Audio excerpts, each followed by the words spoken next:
सभी भाई बहनों का आध्यात्मिक ऑक्सीजन की लघु ज्ञान संदेश कक्षा में एक बार फिर स्वागत है। आज की चर्चा में दो शब्द सांप और सीढ़ी को लेकर चर्चा करने जा रहे हैं। सांप का अभिप्राय तमोगुण की स्थितियों से है, डसने की स्थितियों से है, एक रुकावट की स्थितियों से है, एक दुखमय स्थितियों से है। और सीढ़ी का अभिप्राय देखिए एक राजसी स्थितियों से है। कहते हैं ना वो सफलता की सीढ़ियां चढ़ता जा रहा है, भोग विषय जीवन में आने लगे हैं। देखिए किन्हीं भी शब्दों में इनके अपने अर्थ समझने हैं, अपने इनके भावार्थ समझने हैं, ताकि स्थितियों के पीछे का जो छिपा हुआ संदेश है।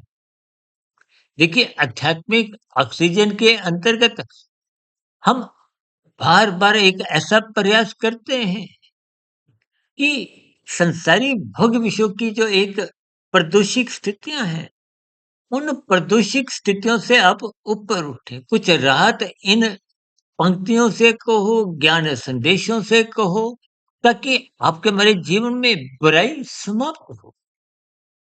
देखिए जब जब आप सफलता की सीढ़ियां बिना सत्वगुण के चढ़ते हो, यानी कि जब जब रजोगुण सत्वगुण की लगाम छुड़वाता हुआ संसार को पाने के लिए है तौबा करता है, भाग-दौड़ करता है, कानून का उल्लंघन होने लगते हैं, शास्त्र पाप कर्म होने लगते हैं। क्योंकि सफलता की सीढ़ियों का जब चढ़ने का आपका हमारा एक लक्ष्य बन जाता है, तो फिर ऐसी स्थितियों में जब भी आप धर्म की स्थितियाँ को महत्व नहीं देते, सत्वगुण को महत्व नहीं देते, शास्त्रों को महत्व नहीं देते, तो परिस्थितियाँ कहीं न कहीं बिगड़ती ही हैं। जैसे आप साँप-सीढ़ी का जो एक खेल है, आप ख उसमें जितनी भी ऊँचाइयों पे चढ़ते जाओ, कहीं न कहीं देखिए वो गिट्टी का नंबर को हो, जीवन की परिस्थितियाँ को हो, प्रारब्ध के अंतर्गत बनने वाली परिस्थितियाँ, स्थितियाँ कुछ भी, ये कहीं न कहीं साँप की स्थितियाँ का रूप धारण कर ही लेती हैं। का अभिप्राय यही है कि इन सभी स्थितियों को आपने ज्ञानपूर्वक समझना है, ताकि आपके हमारे जीवन में धर्म की स्थिति धर्म क्या है? देखिए जब आप गीटी खेलते हो ना, यूँ तो देखिए साँप-सीढ़ी के गेम में कौन-सा नंबर आएगा ये आपको हमें मालूम नहीं है। लेकिन यहाँ गीटी का अभिप्राय सात्विक स्थिति से है। आप अपने जीवन को व्यवस्थित कर सकते हो।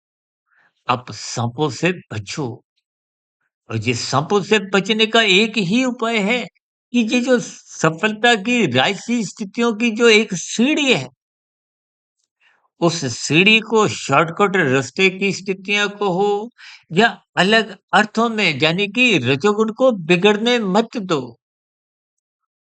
आप सत्वगुण की मौजूदगी में यानी कि अपने जीवन में पग-पग पर, कदम बाई कदम पर आप कानून का पालन करो, शास्त्र सम्मत कर्म करो, गुरु की आज्ञा में रहते हुए अनुशासन में रहो, शास्त्रों का स्वाध्याय करो, शास्त्रों में जो-जो स्थितियाँ समझाई गई हैं, उनको अपने जीवन में, अपने व्यवहार में, अपनी दिनचर्या का हिस्सा बनाओ।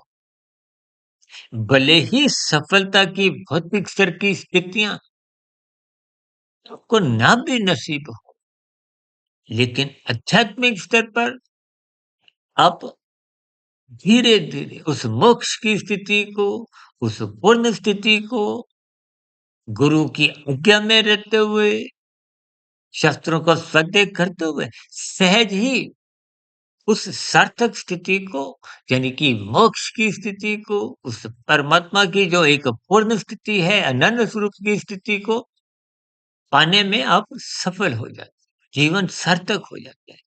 इन सभी स्थितियों को ही मैंने देखिए साँप को तमोगुण से क्योंकि साँप डसता है। ये तमोगुण भी देखिए डसता ही है। कानून के अंतर्गत हमें अपराध करने पे सज़ा मिलती है। पाप कर्म शास्त्र विरुद्ध करने से आपको हमें सज़ा मिलती है। ये अधोगति की स्थितियाँ वो सज़ा रूप में है। इसलिए इन सभी संकेतों को यानी कि सीढ़ी जो राशि स्थितियाँ हैं, भोग विलास की स्थितियाँ हैं, उनको आप मर्यादित स्तर पर रखें। इन सभी संदेशों को मैंने परमात्मा की प्रेरणा से, गुरुओं के आशीर्वाद से समझाने का एक प्रयास किया। चर्चा विशेष को यहीं विराम देते हैं।